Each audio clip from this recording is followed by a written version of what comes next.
한 줄령 험한 고개 징넝굴 얼크러진 가시덤불 해치고 시냇물 굽이치는 골짜기 뒤돌아서.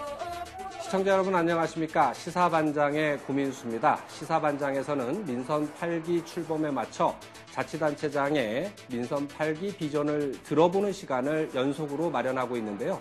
오늘은 그 세 번째 순서로 아리랑의 고장 정성군의 미래 비전을 들어보는 차례입니다.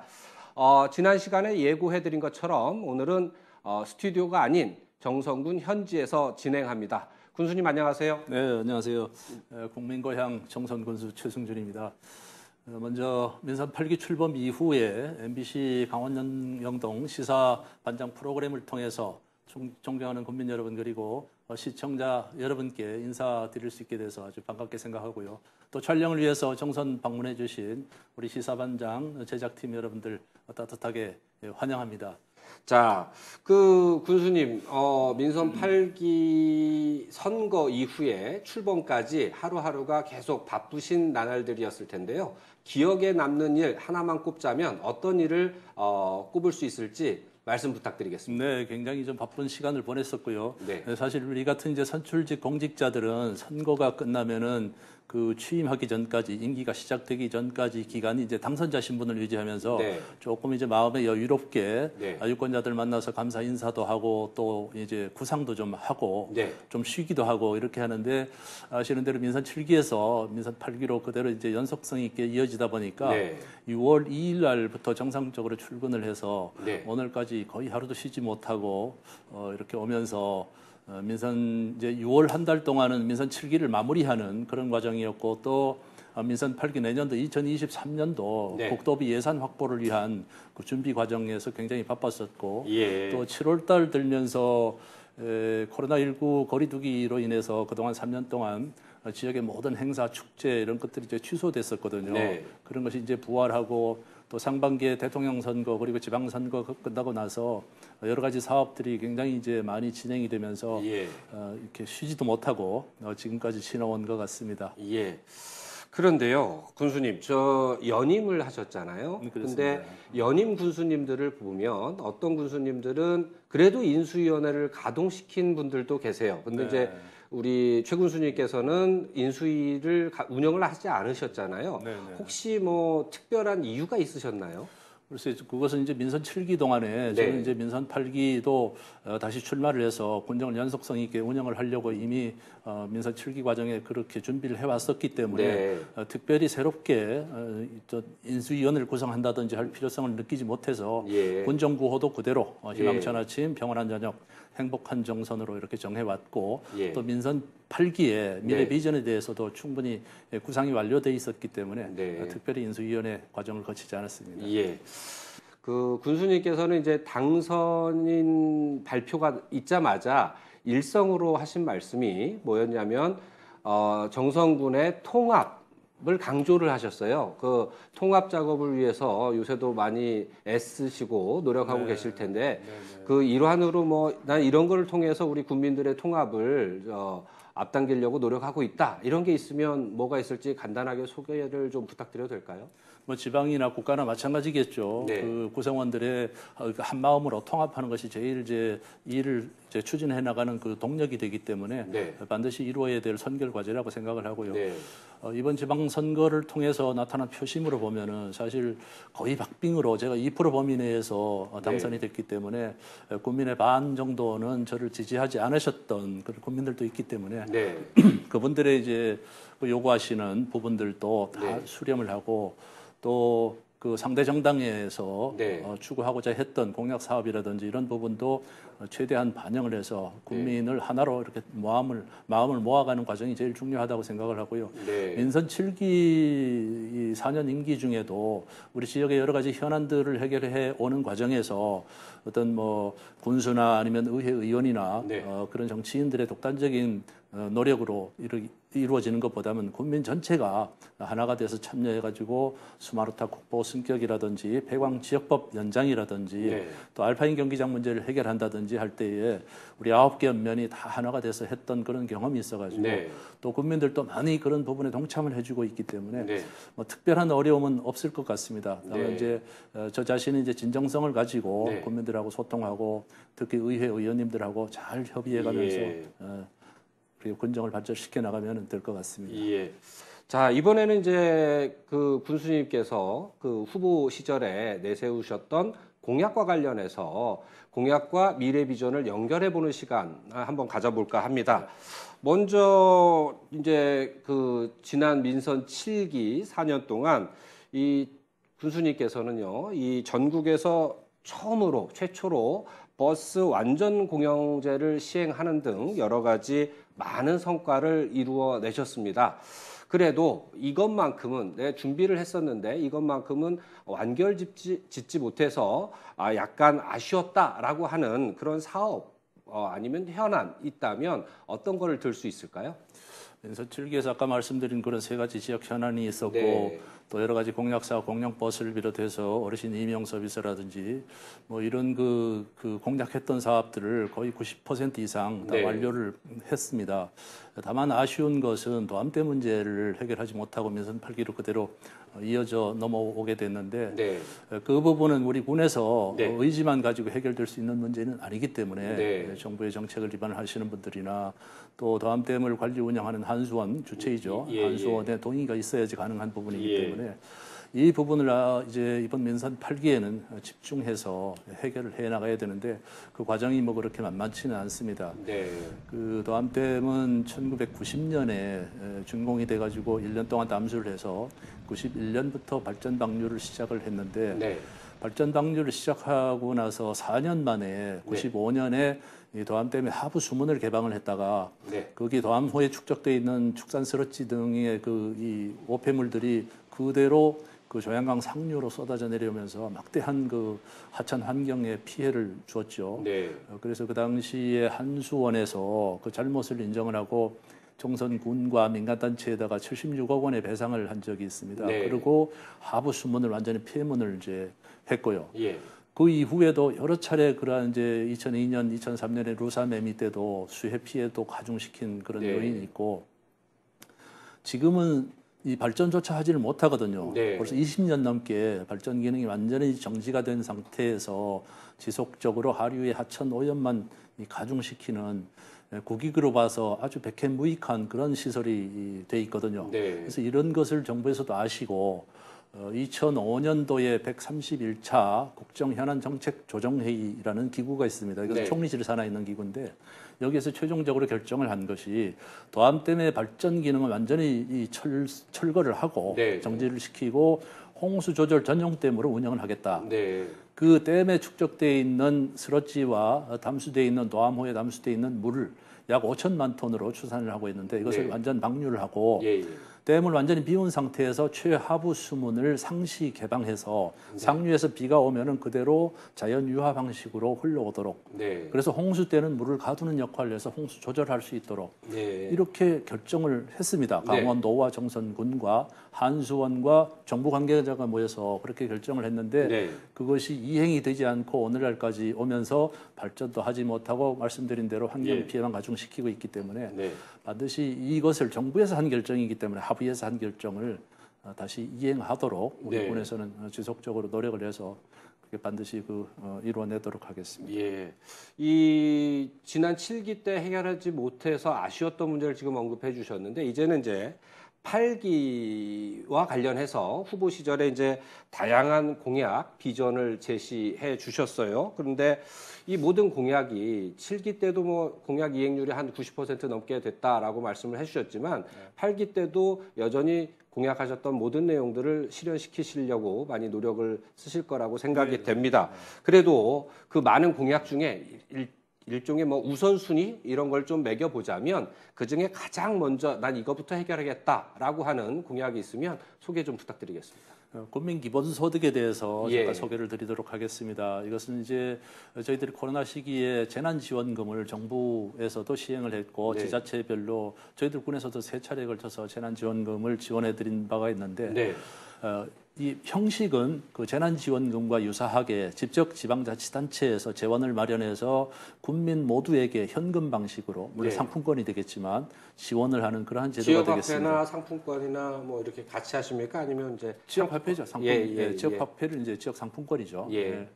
근데 이것이 이제 재난 상황하고 상관없이 네. 매년 네. 카지노에서 우리 군에 납입되는 주식 배당금을 재원으로 해서 네. 모든 국민에게 국민의 뭐 소득 여부나 또 재산의 유무 또 성별이나 연령에 관계없이 모든 국민에게 1인당 한 20만 원 정도씩 네. 국민 기본 소득을 지원하는 전국 최초의 그 사회보장 제도가 되겠습니다. 예. 그래서 이 정책은 이게 전국에서 최초로 하다 보니까 정부 보건복지부 산하의 사회보장위원회에서 심의를 이제 거쳐야 되는데 네. 지금 한 2차례 정도 심의 요청을 해서 또 보완 요구를 하고 해서 저희들이 예. 그런 이제 요건을 충족시키고 있는 그런 과정입니다. 네. 민선 7기 때 쭉 준비를 해왔기 때문에 금년 그리고 내년 상반기 중에는 정부와 협의를 마치고 예. 하반기에는 시행이 가능할 것으로 그렇게 내다보고 있습니다. 예. 그것이 이제 가장 중요한 예. 공약 그러니까 사업이죠. 일단 7기에서 시작을 했지만 8기에서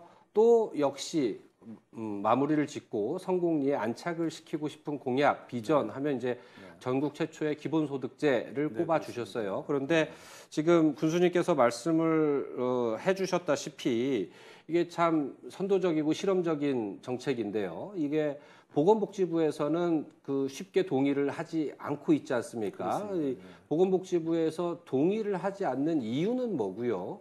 또 그 이유를 해소할 수 있는 대안, 방안 이런 거는 어떻게 마련을 하고 계시는지 이제 국민분들께서 궁금해하실 것 같아요. 그 부분에 대해서 조금 보완해서 설명을 좀 부탁드리겠습니다. 말씀하신 대로 이제 이게 전국 최초의 사회보장 제도가 되다 보니까 네. 정부에서는 굉장히 좀 우려스럽게 보는 것이 정선군에서 이러한 그 국민 기본소득이 네. 이제 시행이 되기 시작하면 전국의 다른 지자체들도 유사한 정책을 시행을 하게 되면은 여러 가지 그런 이제 그 감당할 수 없는 예. 그런 정부의 입장이 있을 수 있기 때문에 좀 보수적으로 예. 그런 의견을 제시하는 것 같고요. 예. 그다음에 이제 저희들한테 이제 보완을 이제 요구하는 것이 예. 안정적인 재원, 예. 그 국민 기본소득을 지원할 수 있는 안정적인 재원이 확보가 되어 있느냐 하는 부분인데 네. 저희들이 카지노가 개장된 지 22년째거든요. 네. 그동안에 단 한 차례도 이런 사례가 없었는데 코로나19 상황 때문에 2020년도에 카지노 운영을 8개월 동안이나 운영을 못했습니다. 문을 네. 닫고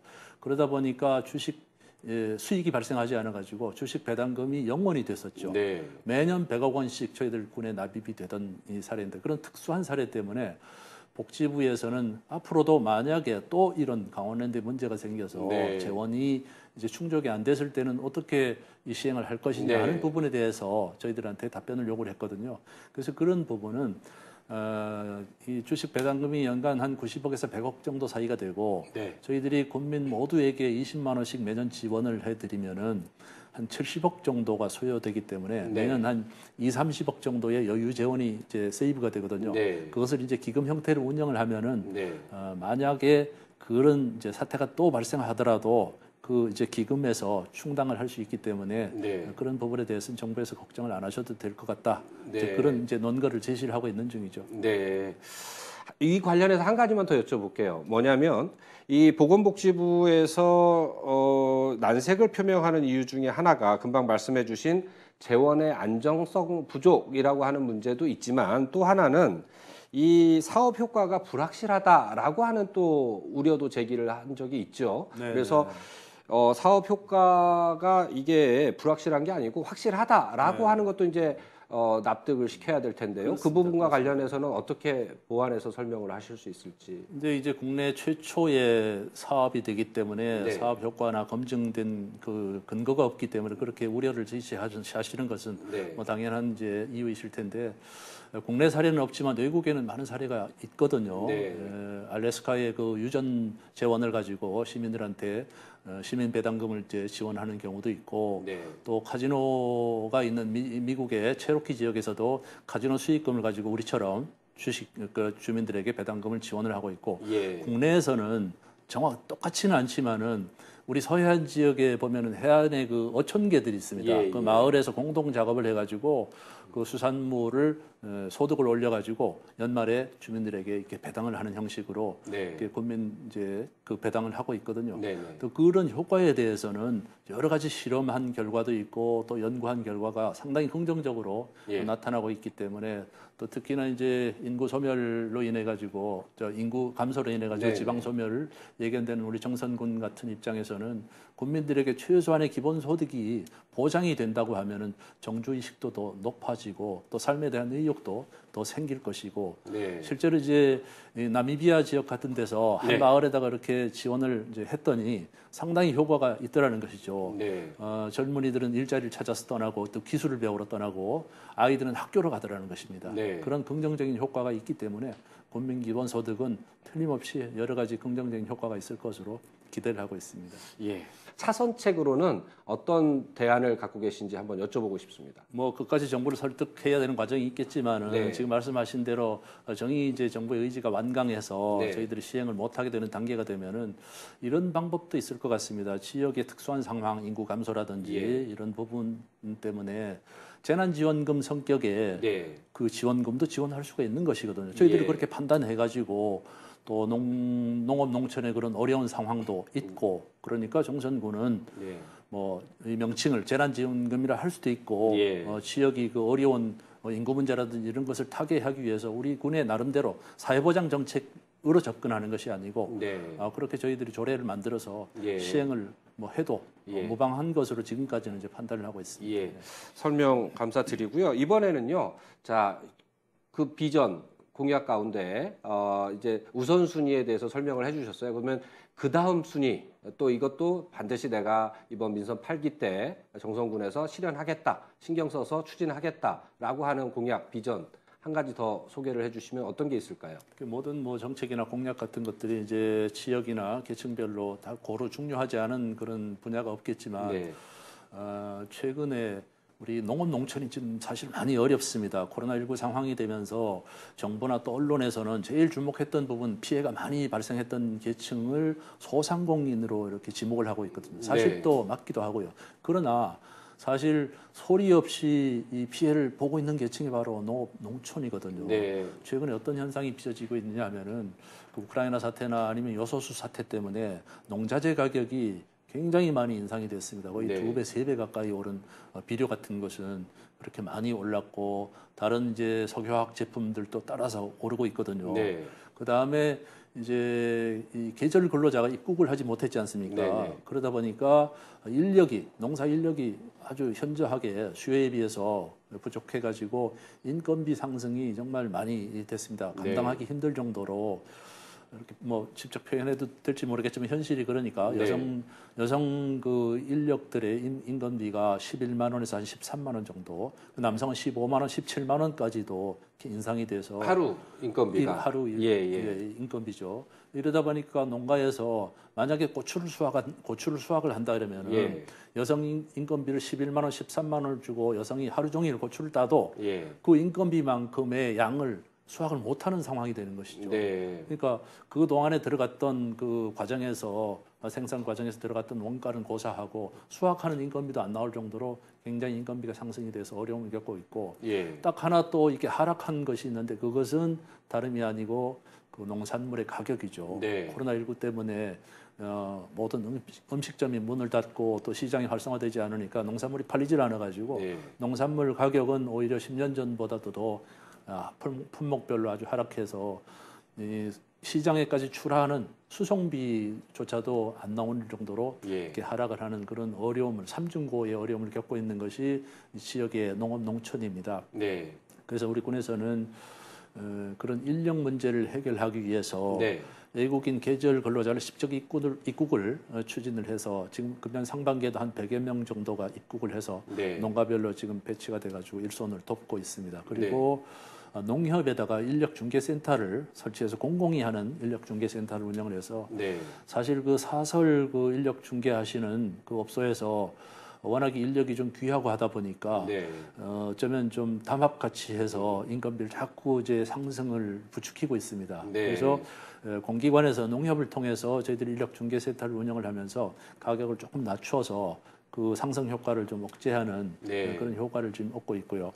그다음에 이제 농산물 가격 하락에 대해서는 그 최저 가격 보상제를 시행을 지난해부터 하고 있는데 네. 이것을 좀 품목을 좀 확대해가지고 농산물 가격이 현저히 하락해서 농업인이 원가도 회수를 하지 못하는 상황이 되면 아니면 산지에서 밭에서 그대로 폐기를 하는 예. 그런 안타까운 상황이 발생했을 때 그런 부분의 최저 가격을 저희들이 군에서 예. 예산으로 보상해주는 그런 제도. 또 하나는 이제 농사자재 가격이 올라서 네. 원가 부담이 늘어나기 때문에 농자재 가격에 구입하는 가격의 50%를 네. 저희들 군에서 예산으로 해서 지원을 하는 네. 영농자재 반값 공급 사업 이 세 네. 가지 사업을 지금의 어려움을 겪고 있는 농업 농촌의 그 세 가지 문제에 대해서 맞춤형으로 대책을 마련을 해서 내년부터 시행을 하려고 하고 있습니다. 네. 뭐 그 밖에도 이제 이 영농철에는 농업인들이 새벽부터 밭에서 일하시고 굉장히 바쁘시거든요. 네. 근데 또 점심은 드셔야 되니까 집에 먼 거리 또 집에 오셔가지고 점심 준비하시고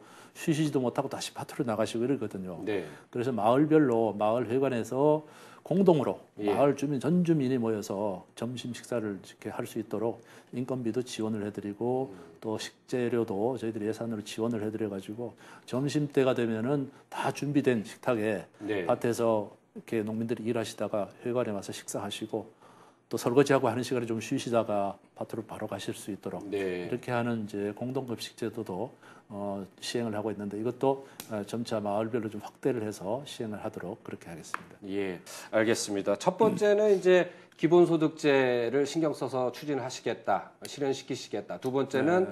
농가들의 어려움을 해결할 수 있는 생활 안정화 정책을 실현하시겠다라고 이제 말씀을 해주셨어요. 주제를 좀 한번 바꿔볼까 합니다. 이거는 그 예전에도요, 우리 군수님께서 민선 7기 때 시사반장에 출연하셔서 이 이슈와 관련된 질문을 받으셨고 답변도 하신 적이 있었는데요. 일종의 AS 차원이라고 할까요? 예, 그 후에 어떻게 진전이 됐는지 또 거기에서 어떤 변화가 있었는지 이런 것들을 좀 시청자분들께 또 국민분들께 소개해 주셨으면 하는 차원에서 질문을 드리겠습니다.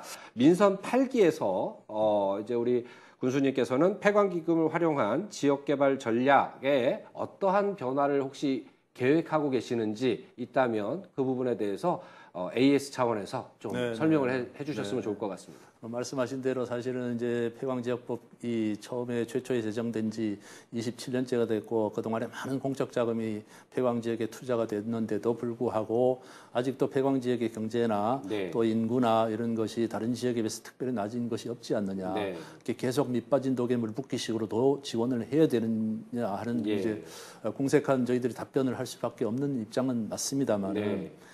내막으로 들어가 보면은 그동안에 많은 공적 작업들은 사실 폐광의 그 흔적을 지우고 네. 도시 개발을 기본적인 인프라를 갖추는 데에 많은 돈이 들어갔던 것이죠. 네. 이제 어느 정도 그런 것이 이제 완료가 돼가는 단계에 있으면서 네. 아시는 대로 지난해 2월 26일 날 폐광지역법이 20년 연장이 돼 또 2045년까지 연장이 됐고요. 예. 또 2045년에도 그 목적이 이제 충족되지 않으면 다시 연장할 수 있도록 했기 때문에 네. 그동안 10년 동안 한시법으로 계속 운영되어 오던 그 한시법 정황에서는 이제 좀 그 족쇄가 풀렸습니다.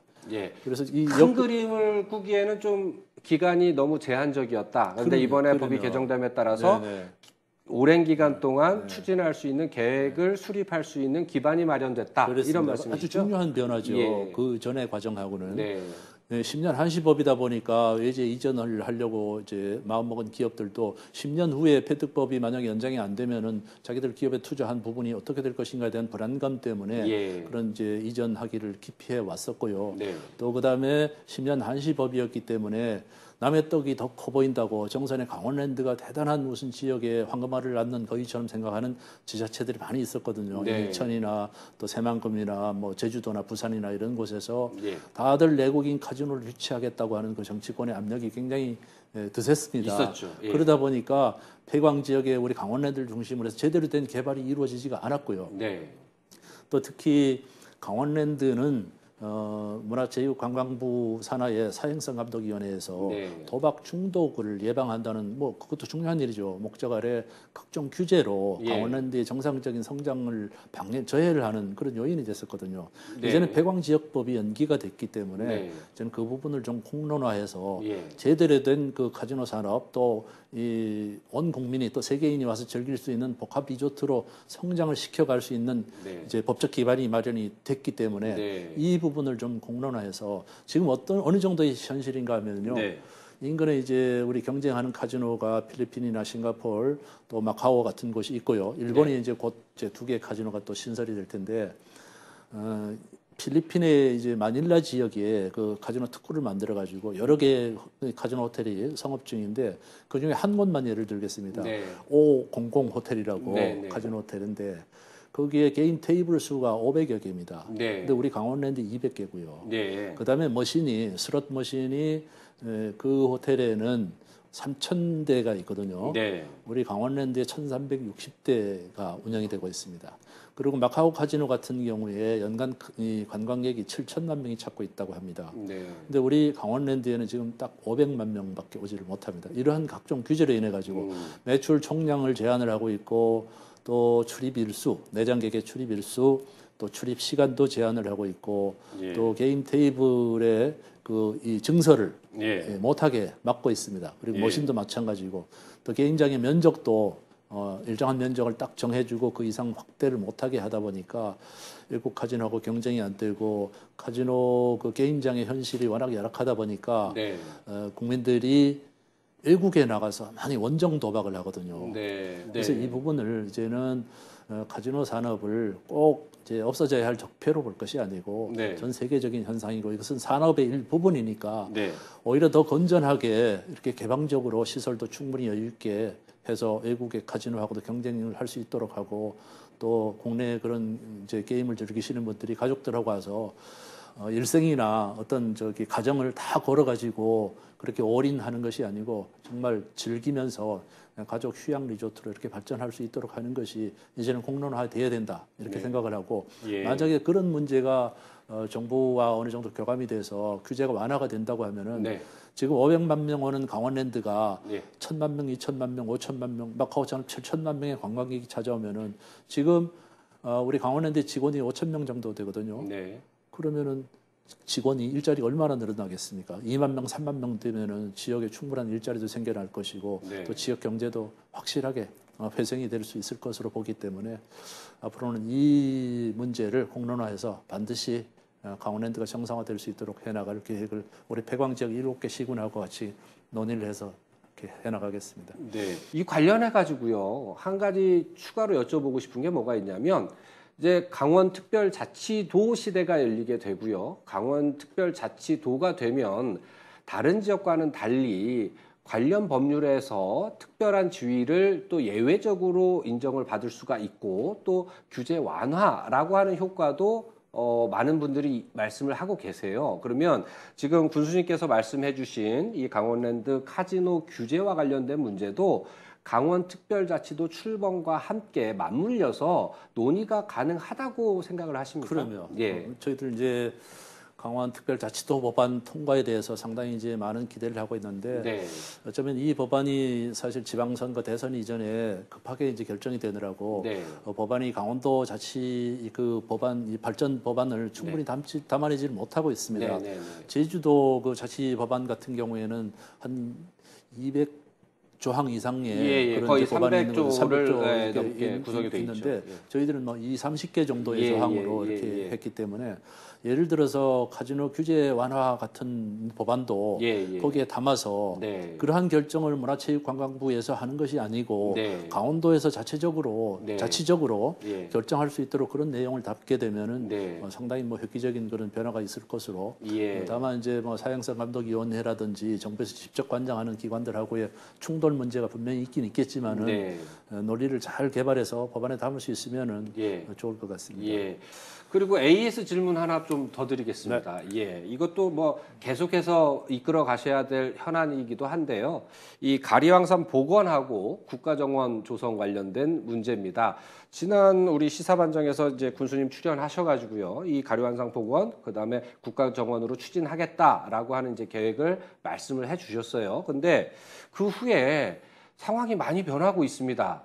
예를 들어서 강원도의 지방자치단체 가운데 그 춘천시에서 최근에 국가정원을 위해서 뭐 일단 지방정원으로서 추진하고 그다음에 국가정원으로 승격을 추진해 나가겠다라고 밝힌 것도 있고요. 또 강릉시에서도 이 문제를 어젠다로 던졌습니다. 그러면 이제 우리 정선군에서 일단 꺼내놓은 국가정원 사업과 이게 이제 경쟁할 수도 있는 그런 문제가 되거든요. 이런 상황 변화에 대해서 어떻게 대처하실지 AS 답변 좀 부탁드리겠습니다. 네. 예. 그 말씀하신 대로 이제 춘천이나 강릉에서도 그런 국가정원 유치 운동을 이제 시작을 한 것으로 예. 보도를 통해서 저희도 확인을 했습니다만은 지금 우리나라의 1호 국가정원 순천만 그리고 2호 국가정원 울산의 태화강 역시 이제 수변 그 바다나 예. 하천을 기반으로 한 그런 이제 수변형 국가정원 형태고요. 네. 저희들은 차별화되는 것이 이제 산림형 국가정원이기 때문에 네. 도내 여타 도시 춘천이나 강릉도 역시 예. 호수와 예. 그런 이제 강을 이제 주제로 한 그런 네. 국가정원 형태입니다. 예. 그러다 보니까 1호, 2호 정원하고 차별화되지가 않고 있고요. 네. 또 하나는 이제 지역별로 권역별로 지금 도내 경쟁 보담도 네. 사실은 충청도, 충청남도 그리고 충청북도가 또 아주 강력하게 이 사업을 추진을 하고 있습니다. 예, 예. 근데 충청북도도 지금 충주댐, 충주호를 예. 주변으로 해서 그런 국가정원을 이제 하려고 하기 때문에 1호, 2호 정원과 마찬가지로 또 수변형 정원이 같은 형태가 되기 때문에 그런 면에서는 산림 기반형 국가정원은 저희들이 최초이기 때문에 네. 좀 유리하다고 보고 있고요. 네. 또 권역별로 보면은 1호, 2호가 울산과 그 순천만이 다 이제 영호남 지역의 예. 남쪽에 있기 때문에 중부 지역에 충청권과 이렇게 권역별로 놓고 보면은 강원도냐 충청도냐를 이제 선정할 수밖에 없고요. 네. 그 중에서도 중부 지역이면서 산림형 차별화된 1, 2호와 차별이 되는 우리 산림형 국가정원, 가리왕산 국가정원이 좀 설득력이 있을 것으로 그렇게 내다보고 있고 예. 도내 이제 춘천이랑 강릉도 뭐 나름대로 이제 열심히 하시겠지만 저희들의 준비가 상당히 이제 좀 알차게 그리고 좀 앞서가고 있다는 점은 이제 분명히 말씀을 드리겠습니다. 이미 그 계획안에 대해서 용역을 다 마쳤고, 네. 그다음에 민간 추진위원회도 다 이제 결성을 한 상태고 또 조례도 지금 완료 단계에 있고요. 예.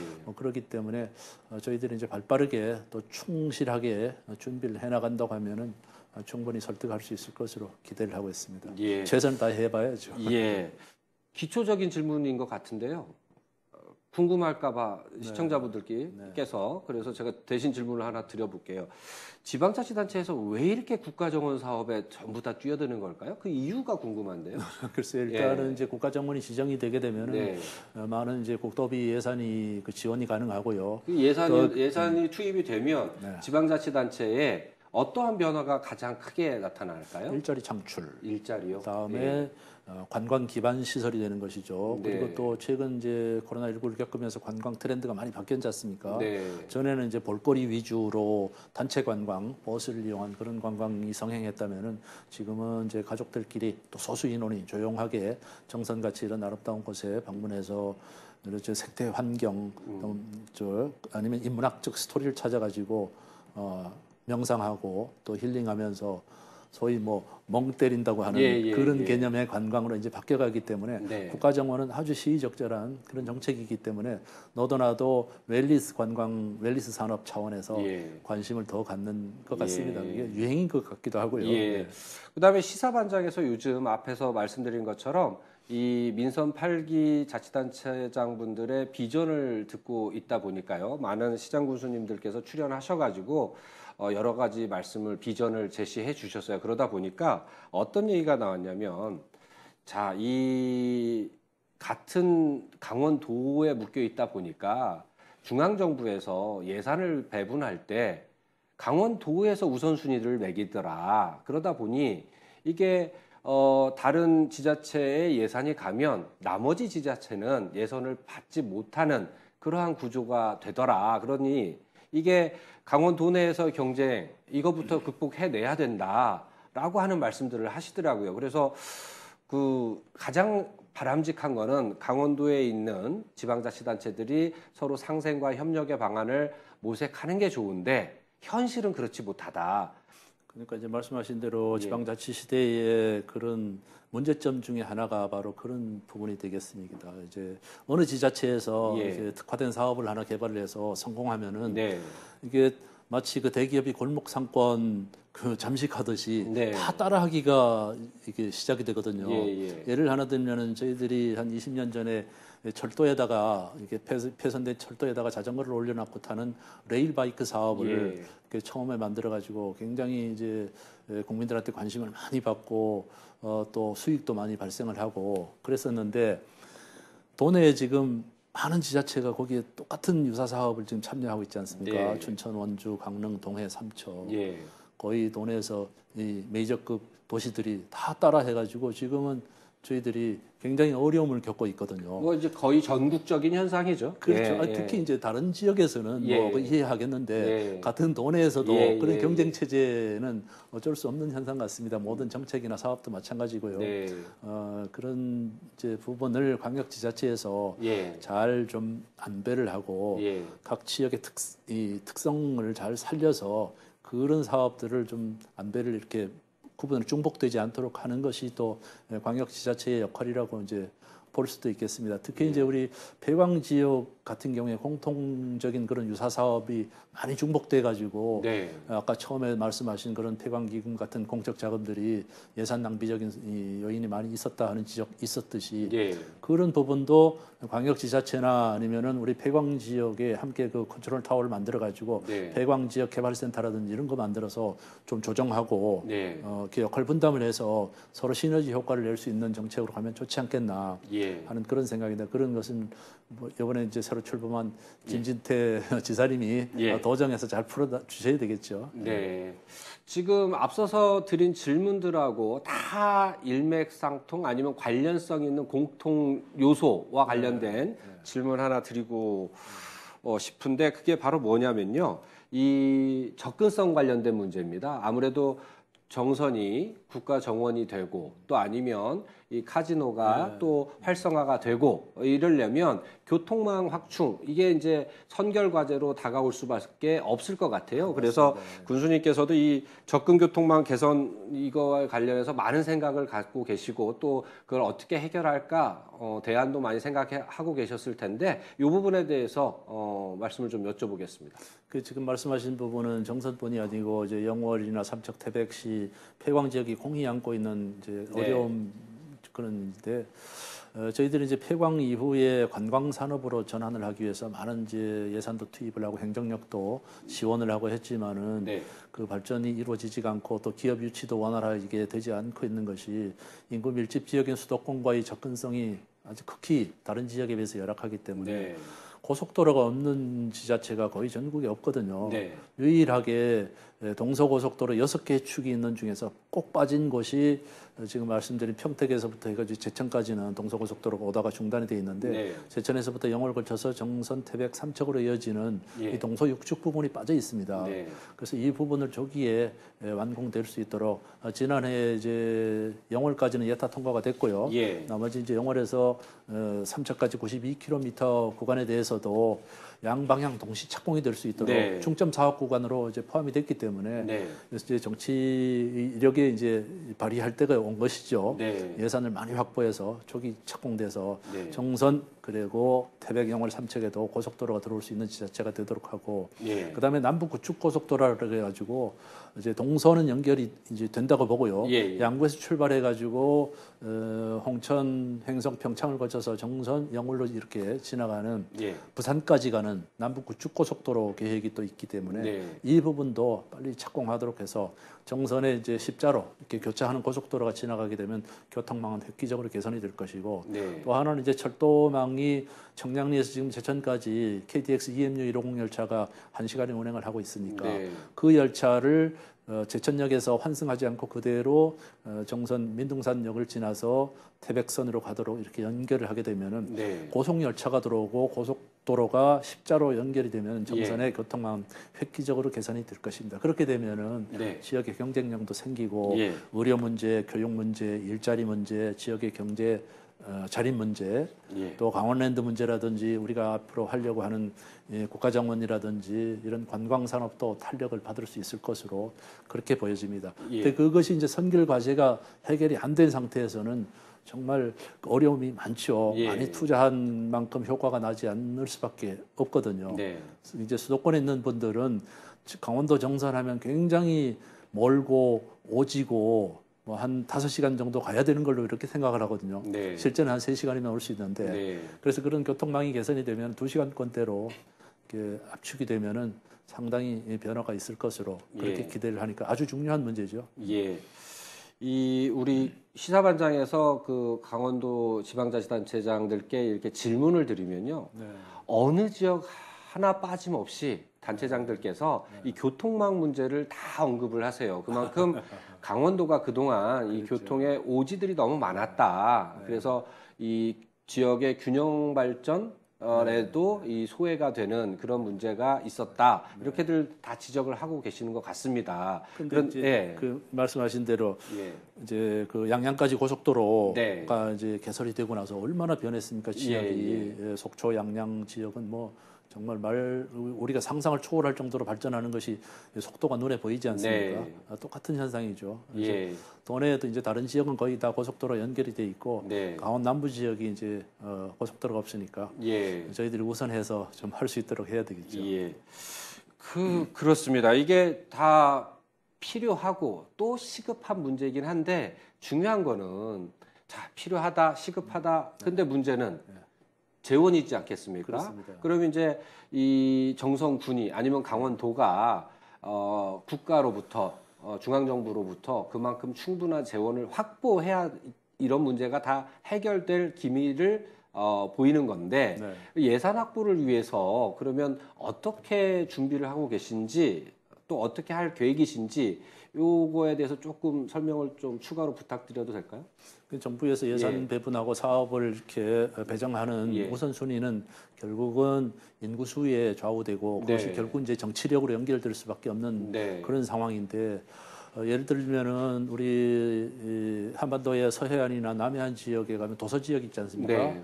과거에는 다 섬이었지만은 지금은 섬이 거의 없습니다. 사람이 네. 사는 섬에는 한 뭐 1,000명 정도만 살아도 다 이 교량을 해상 예. 교량을 연육교를 놔가지고 다 연결이 됐거든요. 네. 근데 그런 해상 교량 하나 설치하는데 보통 6천억, 7천억 정도 들어가는데 네. 그 많은 섬을 다 연결하다시피 이렇게 집중적으로 투자가 됐는데도 불구하고 강원도 같은 경우에는 내륙이면서도 네. 교통섬으로 예. 이렇게 불릴 정도로 열악하거든요. 네. 그것은 강원도 인구가 우리 대한민국 인구의 3%, 또 경제 그 생산이 그 지수가 예. 2.5%밖에 되지 않고 강원도 국회의원 8분이 이 역할을 하는 것이 한계가 있지 않나. 네. 그런 부분에 좀 정치력을 좀 키우고 예. 강원도가 좀 단결해서 예. 그런 부분에 요구를 하고 또 강원도 특별자치도법안 이제 그 제정을 계기로 해서 예. 강원도가 새롭게 발전하는 전기를 마련하면은 뭐 죽음에는 또 볕들 날 있지 않겠습니까? 예.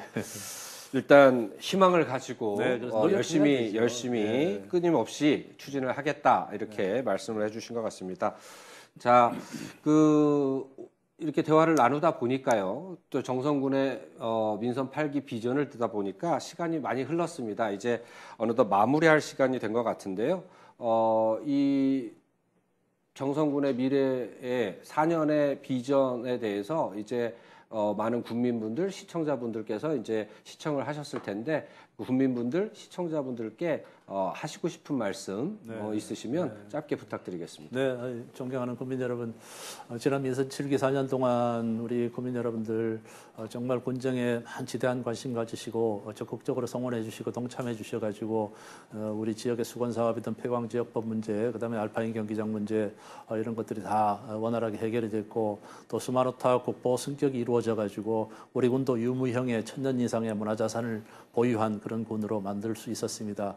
또 국민 여러분들의 관심 속에 전국 최초로 공영버스 사업을 성공적으로 정착을 시켰고 어르신 임용 서비스 사업이라든지 또 국민 그 재난지원금 이런 것도 국민들이 필요한 때마다 이렇게 시행을 할 수가 있어서 아주 고맙게 생각하고 특히 지난 이제 8회 전국 동시지방선거에서 대통령 선거 치러진 지 3개월 만에 치러진 지방선거에서 집권야당의 거센 돌풍 속에서도 여러 가지로 부족한 저 최승준을 믿고 끝까지 지지해 주셔서 다시 민선 8기 군정을 저에게 맡겨주셨습니다. 민선 7기 때 준비해왔던 앞으로의 우리 군의 장기적인 미래 비전에 대해서 큰 그림을 그리고 국민 여러분들과 함께 해나간다고 하면은 틀림없이 정선군의 우리 국민들이 행복한 정선을 만들 수 있을 것으로 그렇게 기대를 하고요. 오늘 언론에 보도된 대로 저희들 정선군이 정부 합동평가에서 도내에서는 유일하게 최우수 시군으로 이렇게 선정이 되는 또 영예도 얻었습니다. 이것은 우리 700여 공직자들이 열심히 국민을 위해서 봉사하고 또 일한 결과고 또 국민들이 잘 성원해 주시고 도와주신 그 결과라고 생각해서 이 자리를 빌어서 다시 한번 고맙고 공직자 여러분께도 수고하셨다는 말씀드리고 희망찬 아침, 평안한 저녁 그리고 행복한 정선을 만들기 위해서 저와 우리 7분의 의원님들 700여 공직자 우리 4만 국민이 함께 해나간다고 하면은 어떤 어려움도 극복할 수 있을 것 같습니다. 희망찬 정선을 만들어 나가겠습니다. 도와주십시오. 고맙습니다. 네, 앞으로의 4년 정선군의 비전을 짚어본 시사반장 오늘은 여기까지입니다. 시청해주신 여러분 고맙습니다.